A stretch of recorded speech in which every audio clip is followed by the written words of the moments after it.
Welcome to the Astro Psyche. This is your weekly astrology forecast for June 2nd through the 8th.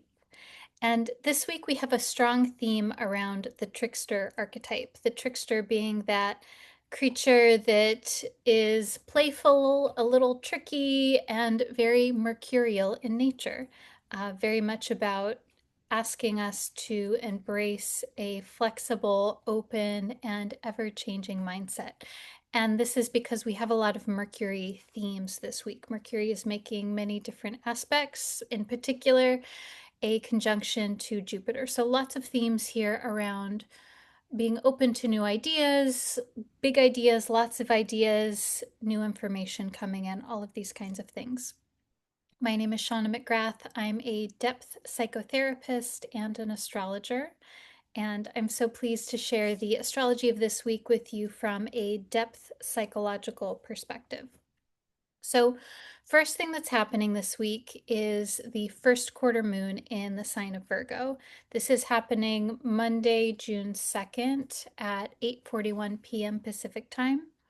And so this is a marker at the beginning of the lunar cycle. First quarter means the first quarter. And this is essentially the opening first square between the sun and the moon within this particular lunar cycle that happened with the new moon in Gemini last week. And so we can think of the first quarter square in Virgo this week on Monday as this crossroads of sorts, where it's like, okay, what direction are you going to go in?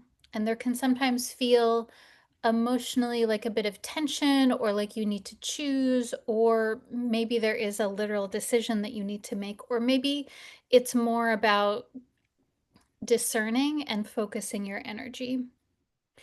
Virgo is all about discernment and strategy and finding the proper order and timing and process for things.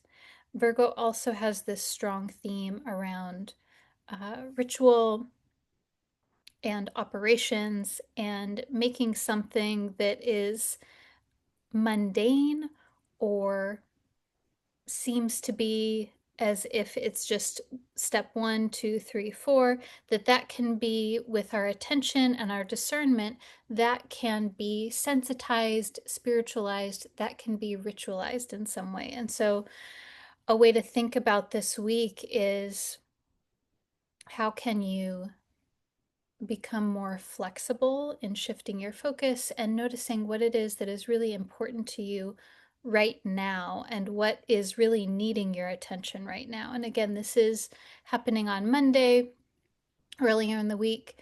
So you may already be feeling it if you're watching it the weekend prior. So this is kind of, we're moving into this emotional time of discernment, and Virgo is also very much about pruning also.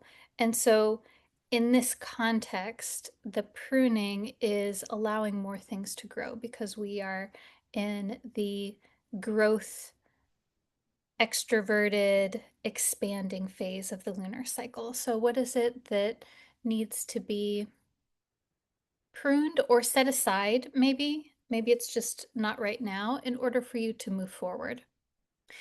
Now, also this week, we have Venus doing some things. So Venus is still in Aries. It's making a sextile with Jupiter before it moves into Taurus this week. Venus is moving into Taurus on Thursday, June 5th at 9:42 p.m. Pacific time. So Monday to most of Thursday, a bulk of the week, we still have Venus in Aries, and it's making this soft, subtle, more low-key aspect to Jupiter in Gemini. And this is a symbol of possibly a spark of creative joy that is available to you when you are paying attention to it. Again, sextiles are this very soft and subtle aspect. It's not requiring anything of you. It's not a confrontational energy. Venus and Jupiter in general, there's this theme with this combination around creativity and enjoyment and pleasure and really just allowing for a sense of ease to come into your life. And so there might be something here around taking advantage of an opportunity or something that maybe just hasn't been apparent to you until just now. So then on Thursday, Venus moves into Taurus. And this is a shift in energy around our focus on relationships, money, beauty, aesthetics. Venus is so much about just our enjoyment and pleasure and the act of enjoying something in general. And so Venus will be in Taurus for about a month from this Thursday, June 5th, until July 4th. And so, Taurus, the transition from Aries to Taurus is really about rooting in on whatever has begun, whatever you want to continue to root into. And so, this, particularly with Venus, is about rooting into what you love, what you value, and what feels good for you, what, like, in your body feels like, ah, yes, this is nice, those kinds of things. Um, and I think there's also this theme of seeking a greater sense of meaning and depth in your joy as well, because Venus's entry into Taurus this week also marks Venus's making a square aspect to Pluto. And we're going to talk more about that next week because it's not quite exact, but it's in the ballpark. The wave, the swell of the wave is starting to come in with Venus's movement into Taurus, that is Venus making a square to Pluto. And so this Venus-Pluto combination brings an intensity and depth to matters of love, relationships, beauty, maybe even money, maybe self-worth, maybe social activities, all of these things, whatever Pluto aspects, there is a call towards deepening and often intensifying in some ways. I think that we could also think of this as Venus Pluto calling us to move toward deeper and richer intimacy in our relationships. And with Venus Pluto, it's so important to find safety, emotional safety within that intimacy. And because this is a square, there's more of a tension to it. This may be a time where uh, if it feels like that intimacy, that depth is either not available in a relationship or with oneself, or if there's something that kind of doesn't quite feel right in the intimacy, that can become apparent this week and next week, really. Um, Intimacy is so vulnerable, and Pluto really calls for ruthless, authentic honesty with others and with oneself. It's about the heart of the matter, the truth of the thing. And so it may involve situations and dynamics that happen in your relationships with other people. It may be more of an internal thing. It might be more about um, intense, deep feelings or longings coming up within yourself. And it may involve, because Venus is so connected to our sense of joy and pleasure and what we value, what speaks to us, what calls to us, what moves us. It's also connected to our sense of values and self-worth and what we feel that we deserve or don't deserve. And so with Venus Pluto, there can also sometimes be, especially with a square, there can be a little tension here around, is this too much to ask? Am I too much? Am I being too intense? Is what I'm asking reasonable? These kinds of things. And this is happening over the next 2 weeks, so we don't always have to have the answer to those questions now. And more important than finding the answer, finding the solution when we have Venus Pluto is holding space for the raw emotion to come up. There's a rawness to Pluto, I find, and it may involve simply just like very when I say raw, it's like a feeling that either doesn't rationally make sense. Maybe you've had this before where you have a thought about a situation, but then you have a completely contradictory feeling about that situation. So, for example, in relationships, maybe there is someone in your life, let's say it's a friend or a romantic partner, and that person is spending time with another person.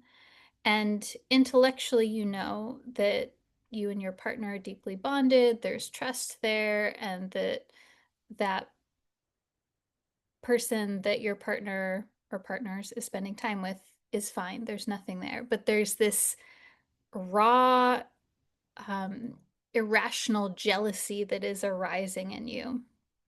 So the thought and the emotion don't make sense together. And how do we make sense of this?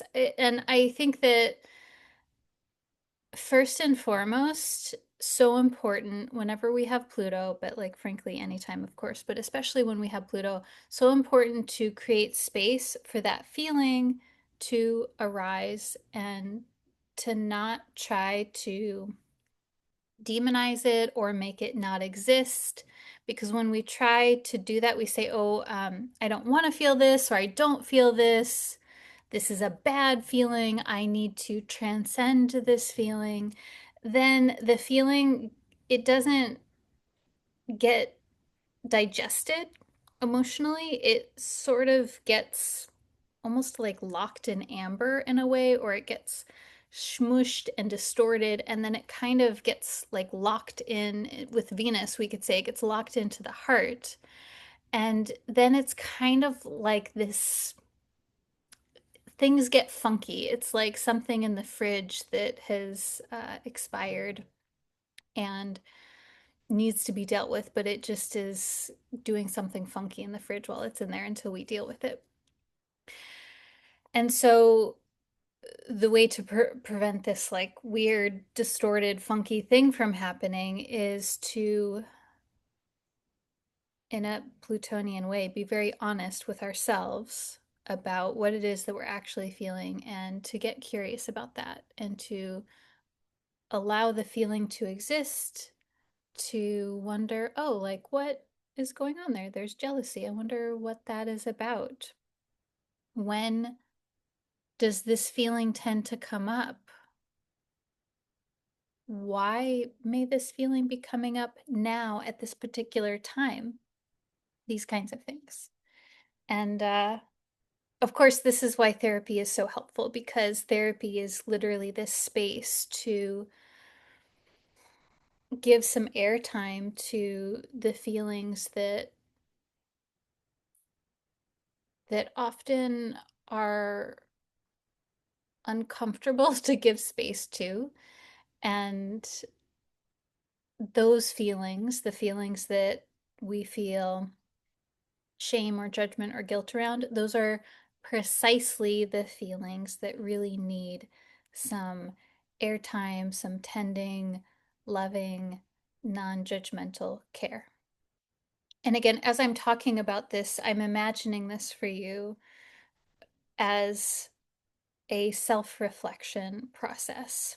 I don't know, it may involve having a conversation with someone if something is coming up for you that is intense. But I think there's so much that we can do when we have Venus Pluto just within our own introspective process. And at its core, Pluto is about transformation. Pluto is about the eruption of raw material, the eruption of the unconscious. And then when that happens, there is something that changes in us, this unconsciousness coming forward, these thoughts and these feelings that maybe we didn't even know were there, or this information maybe, or this relational dynamic that emerges, and we're like, whoa, I did not know that that is how this was going to go down. And then there is something that changes, and we can never go back after that because it's this alchemical process uh, of different materials interacting with one another, and then that interaction creates a change, and then we get to move forward. And hopefully, ideally, with Venus Pluto, there is a sense of fresh energy that is released when the unconscious material is released and gets some of that air and space. So I wonder how this is sitting with you as I'm sharing and as we're sitting with this theme of Venus Pluto. I will say also that whenever we have an aspect and a planet such as Venus is in its own ruling sign, in this case, this is Venus in Taurus. Venus rules both Taurus and Libra. Venus is sometimes better equipped to handle an intense energy like Pluto coming in. Because Venus is like, I know how to do Taurus. I know what Taurus is. I have this connection with Taurus. Taurus is all about the earthy, like sensory, beautiful experience. And it is this, interestingly, Taurus is about rooting in. Taurus is a fixed sign, and fixed signs are about developing things. They're about like locking into what is and expanding on that and developing that and allowing things to grow. And it's also an earth sign, which also has this grounding quality to it. So it's interesting that has this rooting in kind of quality to it in this sign. And then Pluto has this more expressive, eruptive, volcanic kind of quality to it. It's sort of like the opposing energies are coming together to meet one another. And there's something about that also that I really like. It feels sort of like uh, this liberation, this awakening that may happen, that may be a part of the feeling tone of this week. So, okay, that's a part of what's happening this week. Also, this week, we have Mercury doing many different things. So, Mercury is still in Gemini. Mercury is also changing signs this week. It's moving into Cancer on Sunday, the 8th of June at 3:58 p.m. Pacific time. So, most of the week, up until like the very last part of this week, Mercury is in Gemini.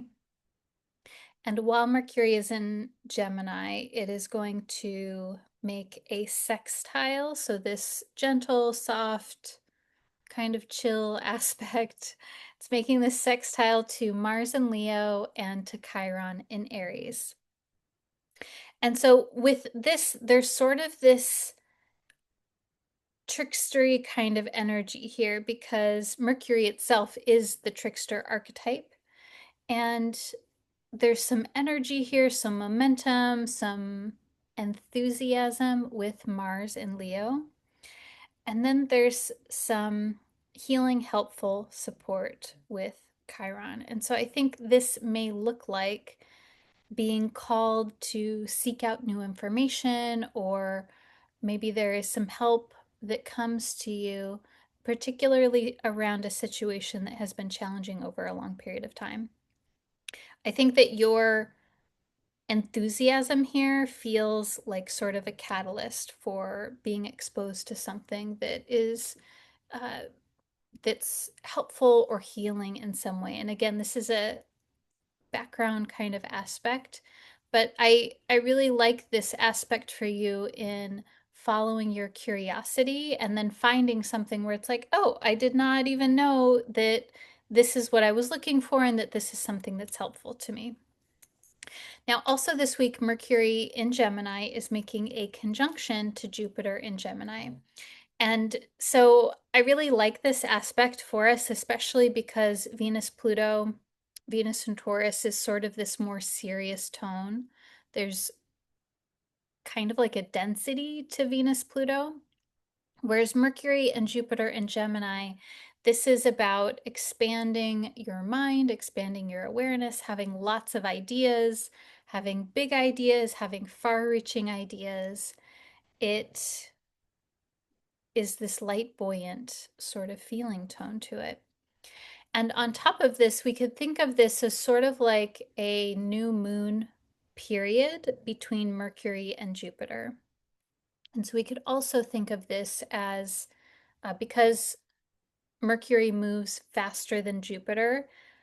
In this case, Mercury is like the moon, Jupiter is like the sun. So Mercury is coming to Jupiter, and Mercury is kind of like seeding some ideas and some information that will continue to grow. Jupiter will continue to grow and elaborate over the next year until Mercury comes back into a conjunction with Jupiter next year in June next year. So I would say lots of potential for ideas, visions for the future, imaginations, like even like Jupiter is very philosophical in some ways too. So I think there's also this kind of like big vision, big philosophical ideas that may be coming to you either from within you, like you have these downloads of ideas, or maybe you have some dreams, or maybe other people are suggesting things to you. Maybe it's more direct. And I think that it's important to keep in mind that you don't have to implement or act on all of these things now. This is a long-term process if you wish it to be. So I would capture as much as you can and really notice what it is that's on your mind, what you're thinking about.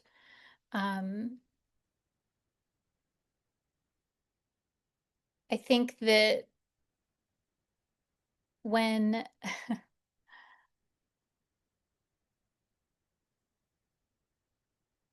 I'm just Leo, my dog, it just started snoring really loud. It sort of distracted me. Um, there's a couple things I want to say about this. So, this is an interesting point for Mercury to make a conjunction with Jupiter because it's at the very last part of Jupiter's experience here in Gemini. Next week, Jupiter is going to move into Cancer. And this is a big change because it happens about once a year that Jupiter changes signs. Jupiter also does, in more practical terms, it does much better in Cancer versus Gemini. There's sort of more of an ease when it comes to Jupiterian things when Jupiter is in Cancer versus Jupiter in Gemini. Uh, and so I'm sort of, when I'm thinking about this transit, I'm thinking about this transit as Mercury coming to Jupiter and saying, hey, I want to energize you and I want to share some downloads. I want to share some ideas. I want to transmit some things to you for you to grow and prosper and create more over the next year while you're in the sign of Cancer. So it kind of feels like Mercury's like, hey, let's do some stuff next year. Let's really think about things. And uh, this new moon, this seeding, this beginning is happening in the sign of Mercury, which is all about communication and thoughts and sharing ideas and the multiplicity of life also that that there is a multiplicity and a diversity, and that those things are so important, and that there's so much potential here. So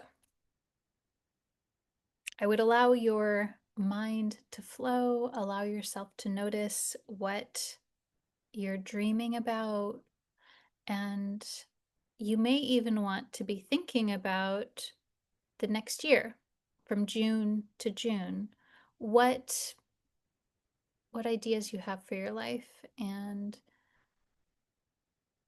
where you can. Jupiter is also very connected to receiving support from other people who are in a position to support you. And so I think there's also this quality of uh, where do you want to receive support? How do you want to receive help? The things that you're imagining for your life, what resources are available to you or would need to be available to you.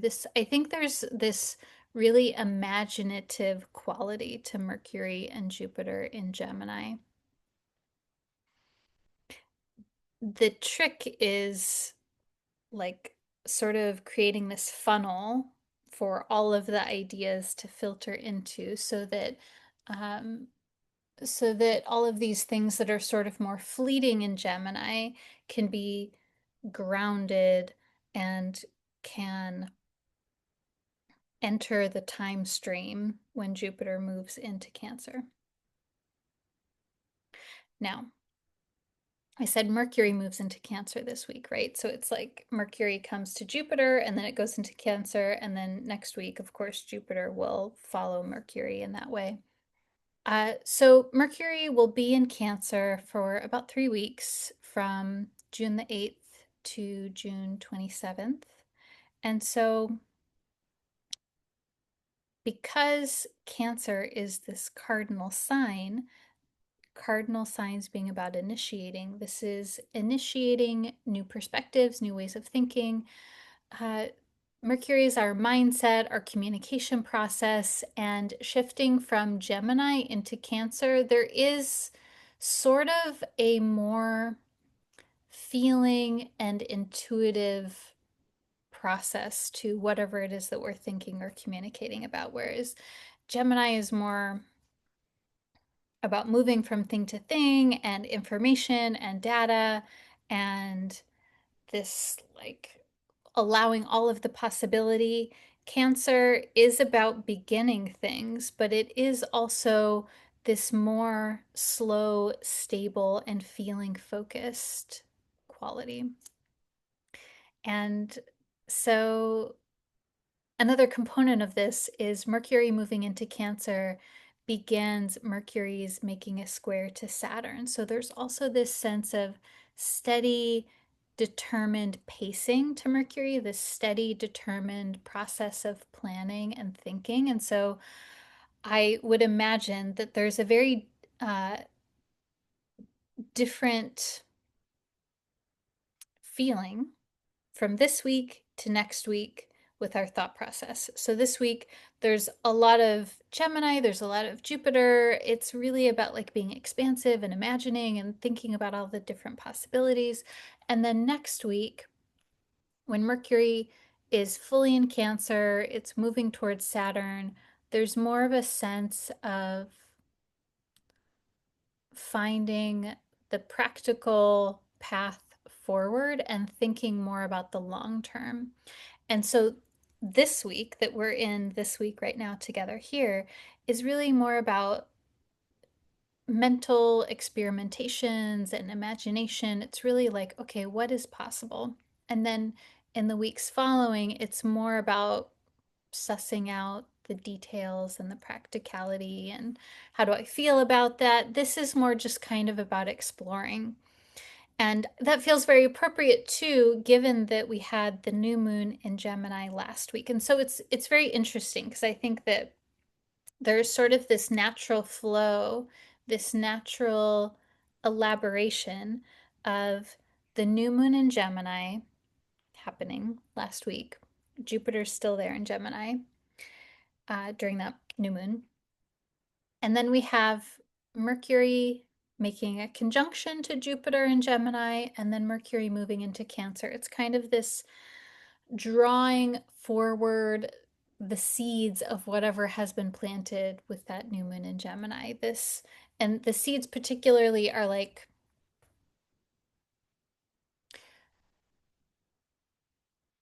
changes, new beginnings in your way of thinking, your perspective, the way that you perceive, and the way that you conceptualize things. I think it may be the things that you're thinking about and the way that you're communicating, but it's sort of, to me, because Jupiter is so much about philosophy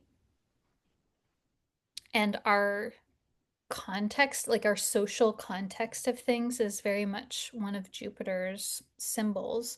It sort of feels like there's this transformation in the way that you conceptualize things. It feels very uh, like a paradigm shift, so to speak, which is really cool. And we don't always get to have that kind of energy. And so when we have a shift in our way of thinking, sometimes it's very immediate, like in a Uranian kind of way. In this way, I'm kind of feeling it's in a Gemini sort of way, in this bit by bit, week by week, over the next month-ish. Okay, also what's happening this week is Mars in Leo is making an opposition to the asteroid goddess Pallas in Aquarius. And this is a very energizing, dynamic aspect. Um, Feels to me very much like feeling passionate or feeling called to action. Uh, so you could channel this energy towards crafty or creative activities, towards physical movement, towards any sort of advocacy work. Um,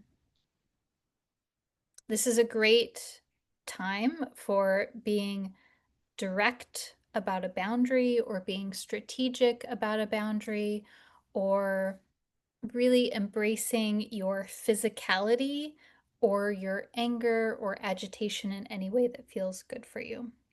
Mars is inherently about our directness, our physical energy, but also our healthy boundary function, our healthy defense function psychologically. When we say no and we say, that is not allowed, I don't like that, this is my no, is very much what Mars is about. And it's also just like our physical movement in general, and the way that we move, our need to move. And it's so much about protection as well, I think. And the asteroid Pallas is very much about these kind of Mars themes too. Pallas is about protection, defense, strategic protection and defense in particular. And Pallas is also about the arts and crafts and uh, any kind of creative activity, particularly that we do with our hands in some way. The creative activities where there's a physicality to them, so movement or dance or um, things that we maybe make physically. And so it feels like there's a lot of energy to this aspect. And so I don't know, you may be feeling like you have more energy to move this week. And that may mean moving physically, it may mean moving energetically or psychically in some way. So that may mean um, speaking your mind, that may mean speaking a boundary, that may be doing something about it, that may mean uh, doing a dance. I don't know. You'll have to tell me. Uh, but this, because it's an opposition, it's really asking for an expression of this of this dynamic energy. It's asking for an expression of Mars and Pallas, which is this combination of directness and activity and saying what feels true for you, I think is really a big theme here. Okay, so always so curious to hear how this is sitting with you, and always encourage you to notice what is coming up as I'm sharing the astrology of this week. I have some reflection questions for you, and then we'll pull some tarot cards. So, number one, what big ideas are on your mind right now? And when I'm thinking about this, I'm not just thinking what big ideas are you thinking of, what's on your mind, but what wants to emerge through you? What's wanting to be channeled through you, that especially something that maybe feels big or ethereal or feels new in some way? What wants to come through you? Number two, what feelings are coming forward in relationships? And, I want to say with this, sometimes it can be very difficult to name how we're actually feeling. And so you don't always have to name the feeling. Sometimes it's elaborating the scenario. What is the dynamic? Um, and what, again, kind of like the first question, what's coming forward in you?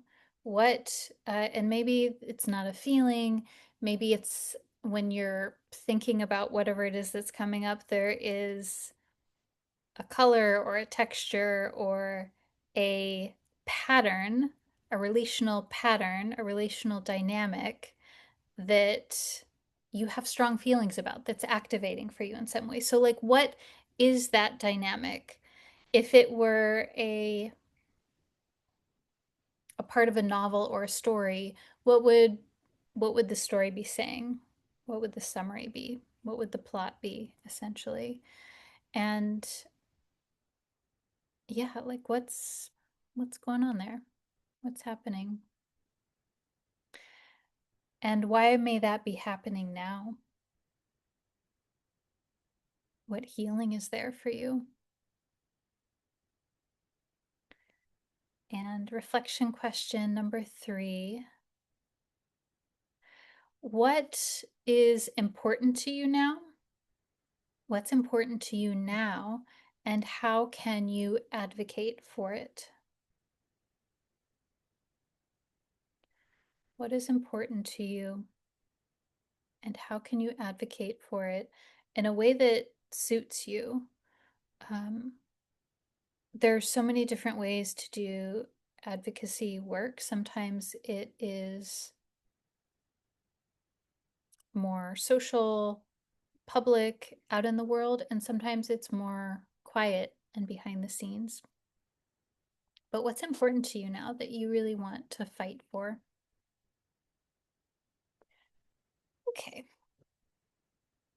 so let's see what the cards want to add to this week. So I'm shuffling the deck, and if you're not already, I encourage you to get into a place that feels comfortable. You may wish to close your eyes or focus on a place in front of you that feels comfortable.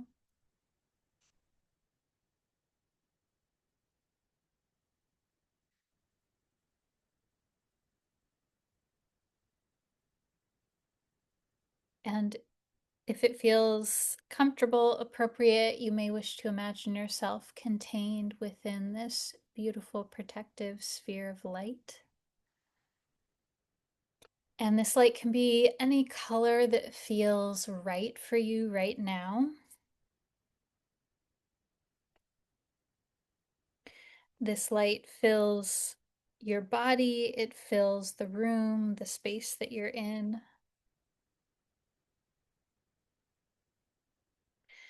You may also here wish to invite in the presence of your spiritual guidance team, ancestors, whoever, whatever is that benevolent, protective, guiding force for you.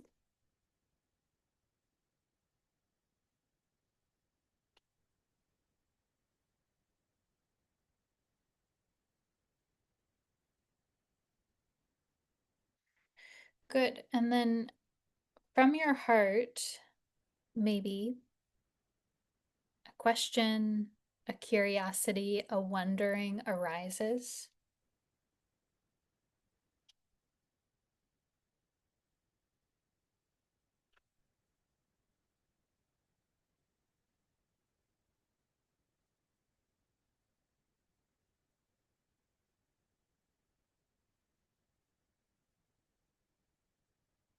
Okay.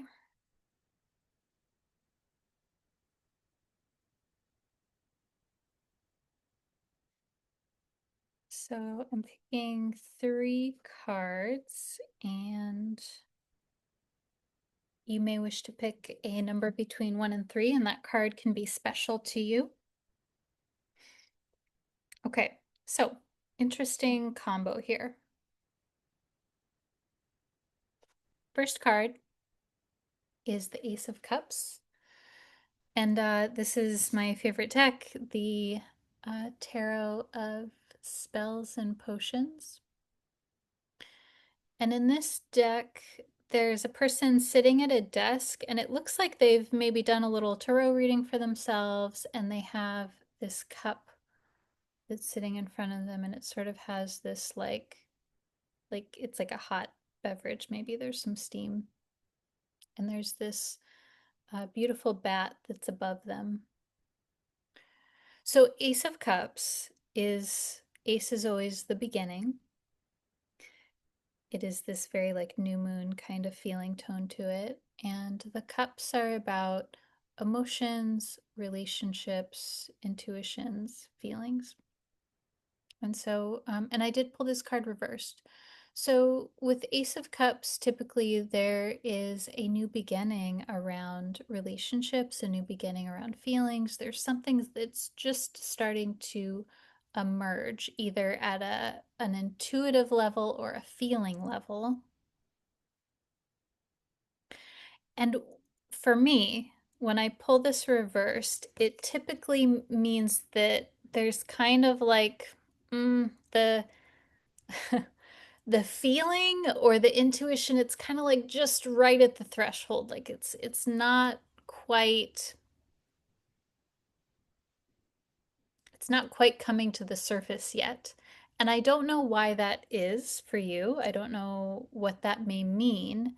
And even in this card, when I'm holding it reversed, the table sort of feels like this um, barrier, almost like this membrane. And the emotions are kind of like they're just hanging out just below the membrane. And so I want to say a couple things here about this.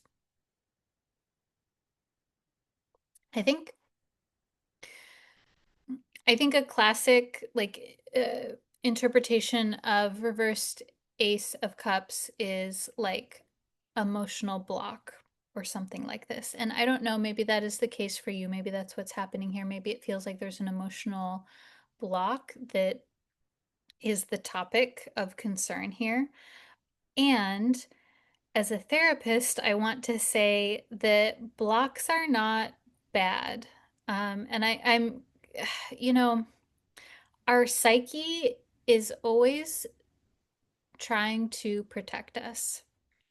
And the things that we do, our behavioral patterns, our blocks, the things that were put into place that maybe are challenging for us now, they were put into place for a reason because at some level, our psyche is trying to protect us, our psyche is trying to create a sense of symmetry or cohesion or wholeness. And that doesn't mean that we don't want to look at what feels like a block or where something can't emerge, but we want to say, like, okay, what is happening there? Why is this membrane, this block, this barrier there? And what might it be doing for me? And so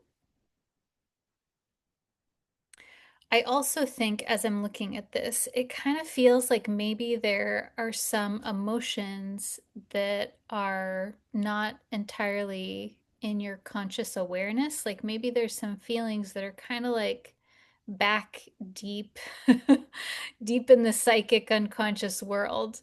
And that maybe that's flipping this week. Maybe those feelings are going to come forward. And, I would encourage you to be very gentle with yourself and to be very gentle and curious and to treat yourself as if you were the young you. Um, to treat yourself as if you were the 5-year-old you and like, oh, like you're feeling, you know, sad or mad or jealous or overwhelmed. Like, oh, like, what happened? And what do you need right now to feel okay? What do you need right now to feel okay? And I'm wondering if that's a part of this Ace of Cups situation is sort of like tending to these feelings that um, maybe feel unfamiliar in some way.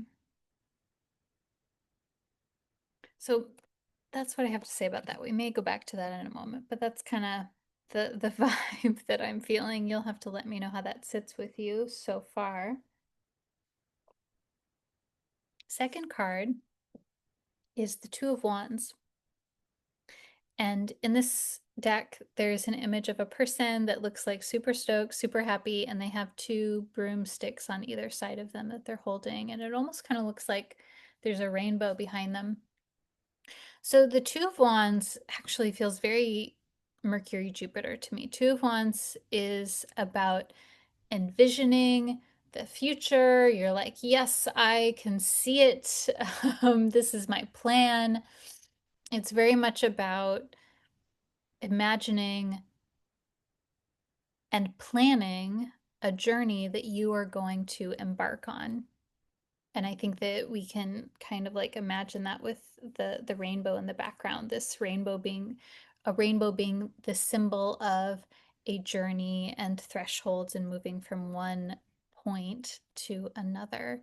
And so there's something really hopeful and enthusiastic and visionary and supportive around the Two of Wands here. And so it's very interesting to me that we got the Ace as the first card, and the second card is the Two of Wands.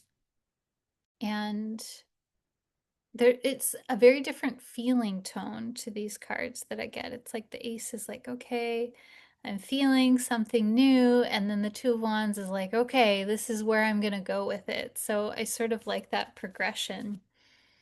And then the third card is the Three of Cups. So it's really interesting. We have one, two, three. Three of Cups. So Three of Cups is about community, celebration, coming together with like-minded people, and particularly for celebration, enjoyment, and just generally having a good time. Um, Three of Cups feels very much like friendship, social gathering. It's less about, like, it's really about gathering purely for the enjoyment. Like, there's no um, planning meeting or purpose or like thing that we're going to accomplish. It's like, no, just gathering for the sake of the joy of it. And I think with Three of Cups, there can sometimes be a feeling with it around like our stuff can come up around gathering with other people. So there can sometimes be like a third wheel feeling with it that sometimes may come up. Um, but when I'm uh, and so I don't know if particularly if this is the card that you picked, this is a card around gathering with others. And so um, that may mean, given the transits that we're having this week, that that is something that's very present for you, and that the message for this card for you may be um, encouraging you to really enjoy your life and to find moments of even if it's not gathering with other people per se, but to just like really have fun, and that having fun and play is important. It may also mean working through emotionally things that come up for you around gathering with other people, that there's something there for you to process or to encounter. So when I'm looking at all of these together, it's like, okay, there's something new that's happening here relationally or emotionally. There's something that maybe has been kind of locked away or stuck or unconscious. And again, like, we want to note that whatever is unconscious or whatever like pattern that you've been doing, if it's something that you want to change because it is causing you pain or you find it no longer helpful, that is fantastic. Like, yes, okay, let's look at it, let's see what to do, and also let's practice non-judgment towards yourself as much as possible, because we're all always doing the best that we can. And the unconscious is powerful, and it's always trying to do the best that it can. And um, there are so many things that get laid out in our psyches early in childhood, in adult years even, where it's like, okay, that worked. It was there for a reason, and that doesn't mean it needs to be forever. And so there's this new energy that is coming forward, and this may be this change in perspective, this change in looking at things, because uh, this combo of the Ace of Cups and the Two of Wands feels very much like this um, paradigm shift, this change in perception, this change in the way that you look at things is sort of, I kind of feel that in these two cards. And then from that, there is there's something joyous and playful, like there's more energy that can come through you into your life here. And I'm just thinking about how the three, um, there's often kind of this sacredness about three, where when we have something that feels like tense for us, when something feels like oppositional, where it feels like there are two options or opposite ways of being, and we're like not crazy about either one of them, but then we hold that tension, and then something new emerges from that. There is a new birth, there is a new awakening that comes through us. All right, so that is what I have to say about the astrology this week. I am wishing you well. I hope you have a most easeful week ahead, and that you are safe, and that you feel connected to yourself and to others as much as possible. I'll see you next week.